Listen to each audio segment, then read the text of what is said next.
Kayak saya berkali-kali ditanya sama seorang kiai, kenapa sih Gus masalah la ilaha illallah kok sampai Nabi ngendikan wa in zana wa in saraka. Siapapun yang melafadzkan la ilaha illallah Muhammadur Rasulullah, itu suatu saat pasti masuk surga. Meskipun dia pernah zina, pernah maling. Itu jelas teks hadis di Bukhari, di Muslim, wa in zana wa in saraka. Meskipun zina dan ini bukan berarti Nabi melegalkan perzinahan, enggak, ma'adzallah, enggak akan terjadi. Nabi melegalkan perzinahan. Tapi Nabi ingin ngendikan begini. Absolutisme kebenaran itu tidak terganggu oleh kesolehan dan kefasikan. Karena kebenaran absolut siapapun akan ngomong seperti itu. Saya berkali-kali nyontohkan, Rektor Al-Azhar akan bilang 1 tambah 1, 2. Klonte ya bilang 2, koruptor ya bilang 2, KPK ya bilang 2, 01 ya bilang 2, 02 ya bilang 2. Karena absolutisme kebenaran. Dan Nabi itu ingin mengatakan bahwa Allah Tuhan ini kebenaran sejati. Sehingga siapapun yang melafadzkan sah.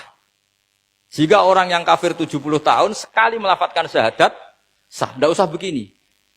Pak kafir, soleh dulu ya beberapa tahun gitu. Baru Anda sah melafadzkan kalimat la ilaha. Tidak ada seperti itu. Semua ulama ijma, orang kafir 70 tahun melafadzkan la ilaha illallah sekali, langsung menjadi muslim. Kenapa sah? Kebenaran absolut tidak bersyarat kesolehan maupun kefasikan. Ya kayak tadi, orang bilang 1 tambah 1 harus profesor apa anak TK boleh? Jangan mentang-mentang profesor, doktor, rektor, UGM atau UI. Tadi anak kecil bilang berapa 1 tambah 1? 2. Sudah, aku tak bilang 4. Tidak bisa. Kebenaran absolut itu orang akan sepak. Nah, Quran itu termasuk kebenarannya absolut. Maka harusnya siapapun bisa memahami Quran. Termasuk orang yang sebelum Islam. Sekarang saya tanya ke sampean, ketika Umar masuk Islam karena dengar Quran, itu dulu dengarnya apa dulu Islamnya? Dulu dengarnya, dan dia paham. Wa ma huwa min kalamil basar, ini tidak mungkin omongan manusia seindah ini. Karena mudah difahami Quran. Nah sekarang enggak, karena ada sistem akademik. Itu terus orang macam-macam urutannya. Jadi repot sekarang. Kalau kata tafsir At-Tabari lebih ekstrim lagi. Itla yuqalu masalan ifham bima la aqlalak.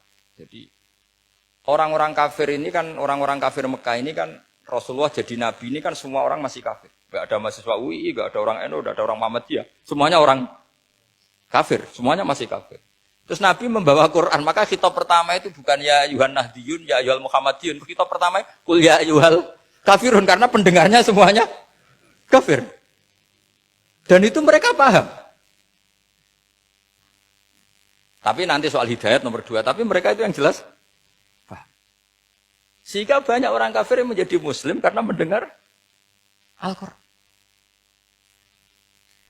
Jadi ini penting diketahui. Karena kebenaran itu milik siapa saja dan akan mudah dipahami. Kayak tadi. Kalau 1 tambah 1, 2 itu rektor ya bilang 2, anak TK ya bilang 2, musuh kamu ya bilang 2. Kamu atas nama sentimen dengan musuh pun tetap bilang.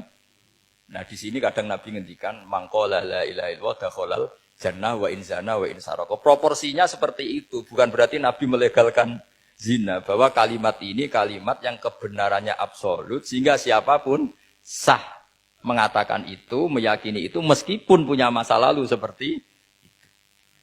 Jadi jangan salah makna terus Nabi melegalkan, enggak sama sekali. Jadi saya mohon ini jadikan satu ilmu. Bahwa ilmu adalah tetap apa?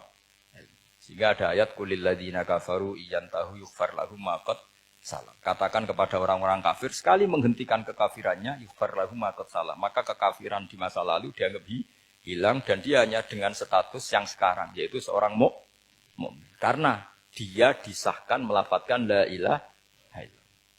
Makanya pernah ada cerita, ini penting saya utarakan ke jenengan. Ada orang kumpul kebo, singkat cerita kumpul kebo lelaki sama perempuan. Suatu saat Nabi dikasih tahu sama tetangganya, ya Rasulullah orang yang biasa kumpul kebo itu sekarang sudah nikah. Jawabannya Nabi unik. Alhamdulillah kira-kira gitu kalau bahasa Indonesia. Qad kharaja min sifahin ila nikahin.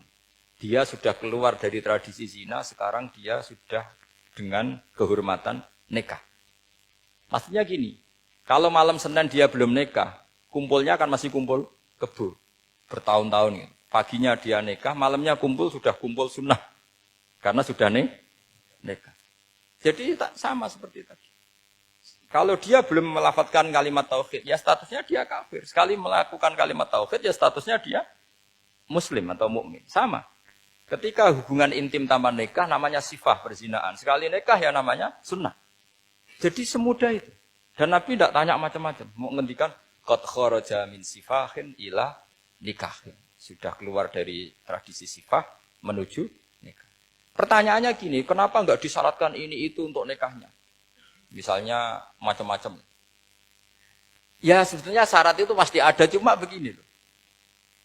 Orang yang ingin menghentikan keburukannya harus kamu katakan sah sekarang juga. Karena kita mengesahkan penghentian keburukan. Jangan lalu orang yang mau tobat malah dipersulit. Jadi misalnya, la ilaha illallah, kamu belajar makhraj dulu. Bila bilangnya lah benar. Belajar bahasa Arab dulu. Ya kacau. Apalagi saya persiapkan seremonialnya dulu, nanti di masjid di syuting supaya satu Indonesia tahu yang Islamkan saya itu kiainya yang engkek malah repot lagi. Ini penting saya utarakan supaya clear.